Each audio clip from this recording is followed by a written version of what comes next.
ভূগর্ভের পানির স্তর তলানিতে ঠেকেছে রাজশাহী সহ বরেন্দ্র অঞ্চলের বিশাল এলাকা জুড়ে।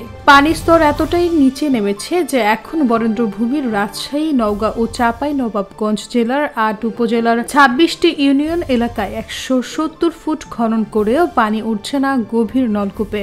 এসব এলাকার হাজারো হস্তচালিত নলকূপ এক দশক আগেই অচল হয়েছে। অব্যাহত পানির সংকট মোকাবেলা ও ভূগর্ভের পানির স্তর রক্ষায় নতুন সিদ্ধান্ত নিয়েছে বরেন্দ্র বহুমুখী উন্নয়ন কর্তৃপক্ষ।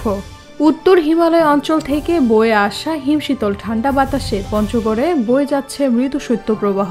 পৌষের আগেই তেঁতুলিয়ায় তাপমাত্রা নেমেছে ৮.৪ ডিগ্রিতে, যা সারা দেশের মধ্যে মৌসুমের সর্বনিম্ন তাপমাত্রার রেকর্ড। এছাড়া উত্তরের হিমেল বাতাসের সঙ্গে কনকনে ঠান্ডা অব্যাহত রয়েছে।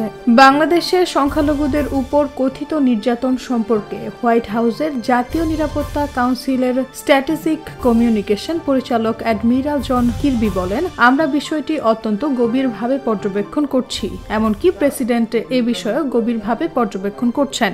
সামা ওবায়েদ ৮৪০ সিনেমাটি দেখার পর বলেন, নির্মাতা হিসেবে মোস্তফা সরওয়ার ফারুকী একজন গুণী নির্মাতা। স্বৈরাচারী শেখ হাসিনার ১৭ বছরের ফ্যাসিবাদী গণতন্ত্র হরণের যে চরিত্র, সে চরিত্র ও সময়কে তিনি তুলে ধরেছেন ৮৪০-এ। আমি তাকে সাধুবাদ জানাই এবং এই সিনেমা সবার দেখা উচিত। বহুদিন পর সিনেমা দেখতে এসেছি, এজন্য সংস্কৃতি বিষয়ক মন্ত্রণালয় ও টিমকে ধন্যবাদ। প্রথমবারের মতো ওয়ানডে সিরিজে বাংলাদেশকে নেতৃত্ব দেওয়ার অভিজ্ঞতাটা সুখকর হলো না মেহেদী হাসান মিরাজের। তার নেতৃত্বেই ওয়েস্ট ইন্ডিজের বিপক্ষে টানা সিরিজ জয়ের কীর্তি ম্লান হয়ে গেছে। শেষটায় ১০ বছর পর ক্যারিবীয়দের বিপক্ষে হোয়াইট ওয়াশের লজ্জায় পড়তে হয়েছে। এমন ভরাডুবির পর অধিনায়ক শোনালেন সেই পুরনো রোগের কথা, যেই শেখা রোগ এখনো কাটাতে পারেনি বাংলাদেশ।